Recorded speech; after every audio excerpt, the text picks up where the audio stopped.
What's your favorite movie? Ghostbusters. Original. Not the new stuff. Favorite TV show? Three's Company. Favorite musician? Pink and the Cranberries. Hi, I'm Elizabeth Biagioli. We've been going here for about 10 years. Do you have a favorite book? Number of the Stars. Wow. Okay. So, tell me about the faith tradition you grew up in. I grew up in pretty good Christian family. We went to church on Wednesdays. We went to church on Sundays. My grandma was pretty faithful, so was my mom. My sister was, so I grew up in the faith in a Lutheran church. I was usually at church twice a week. Yeah, so we did a lot of church activities during Wednesday nights. I was with a youth group, and we'd do camps, we would do other stuff. I remember all the songs we used to sing, Oh, Pharaoh, Pharaoh. I remember the church camps were awesome, they were fun. I still keep in touch with my youth pastor who baptized me, baptized my whole family. He married me and my husband, came back up to Iowa and was in the ceremony with me and my husband marrying us, so that was really special. So you had these like deep relationships Yes. that started in church. Yeah. Your parents separated. Yeah. Okay. They separated when I was 5.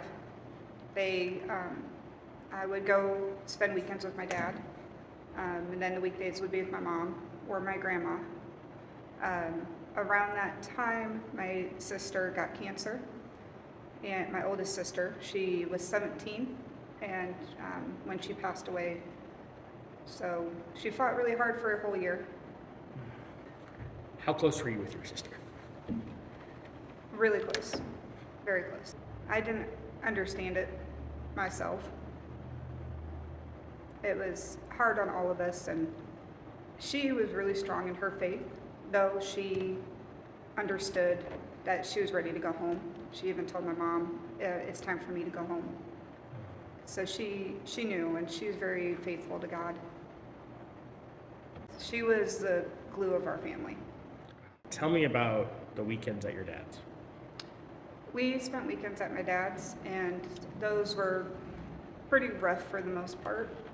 I didn't really enjoy being there at my dad's house.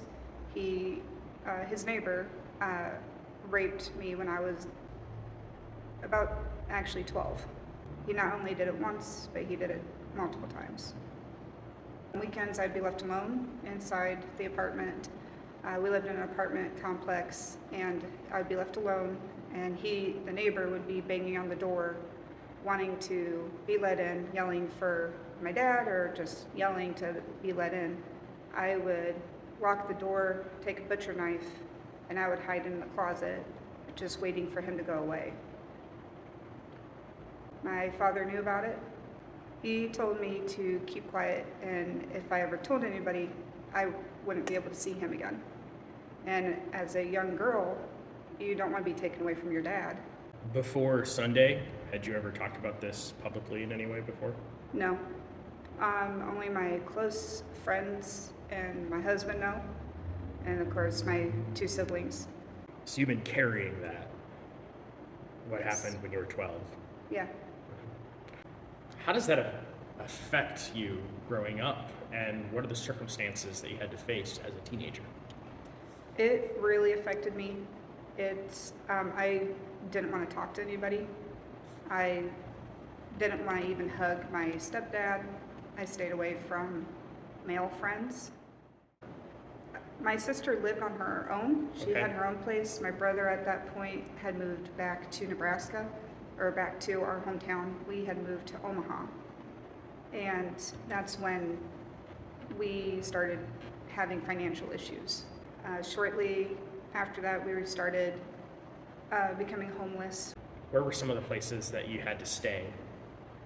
Homeless shelters, cars, hotels, a lot of hotels.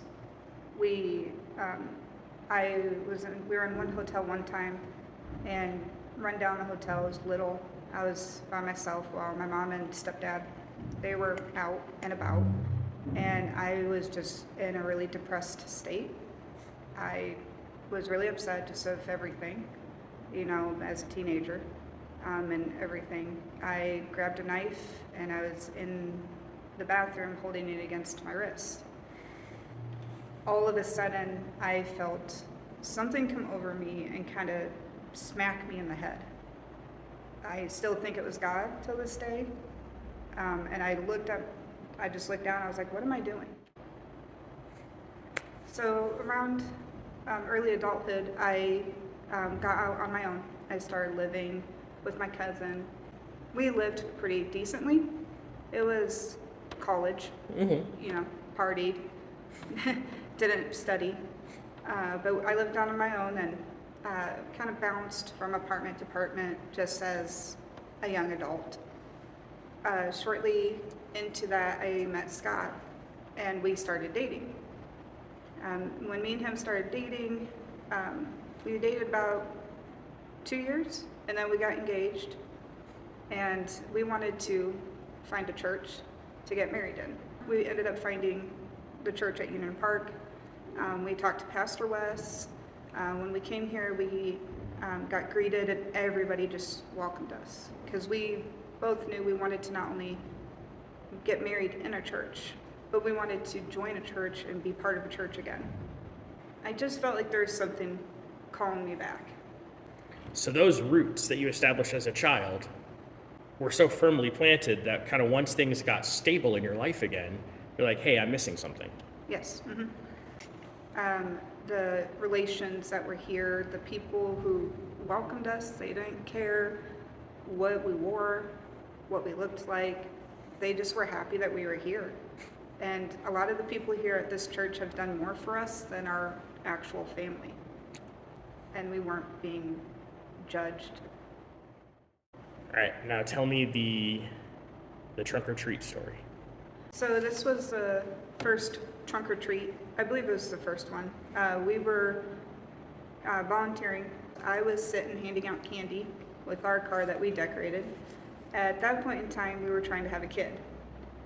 Me and him were trying, but we were having some issues. So I sat there handing out candy, but I was also having a hard day. I was sitting there thinking, I'm not supposed to have a kid. I'm just supposed to be a stepmom to my 2 stepkids, who I do love with all my heart. But it also just wanted something part of me. And all of a sudden, this gentleman came up to me and was talking to me, and he said, I recognize you.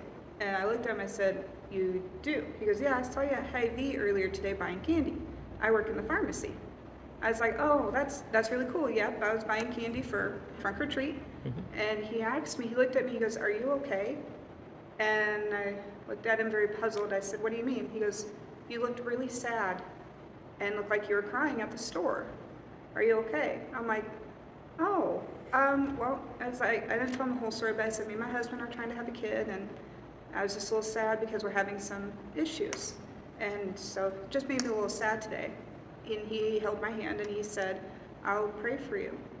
And it amazed me that this random person saw I was hurting and acknowledged me and just said, I'll pray for you, and held my hand. And, he told me, have a good day, and I gave his kids candy. Shortly after that, me and Scott got pregnant with Mikey. What's your favorite thing about being a mom? Watching God work in him. I can see God working in him every day.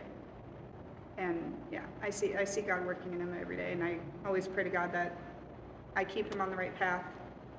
You're planting roots in him. Yes. In the same way that your community planted roots in you. Yes.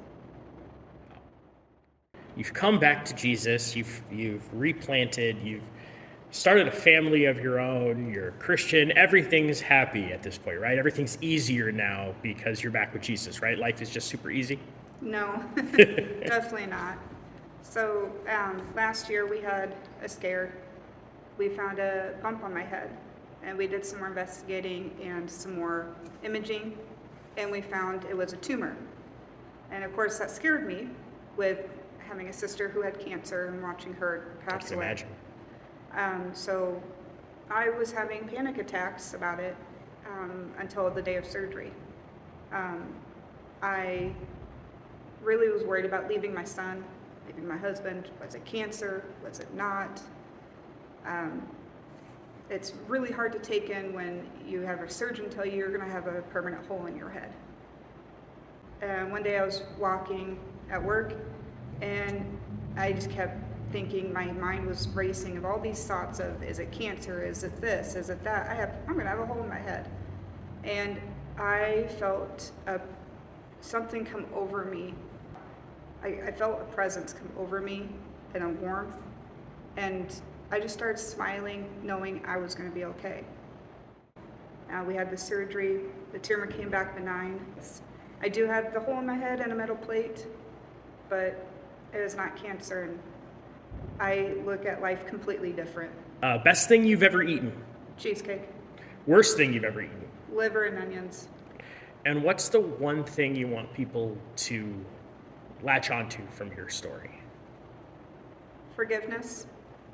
I'm working myself on forgiving. If God can forgive us, and I can't imagine how He forgives us, because it's sure not easy.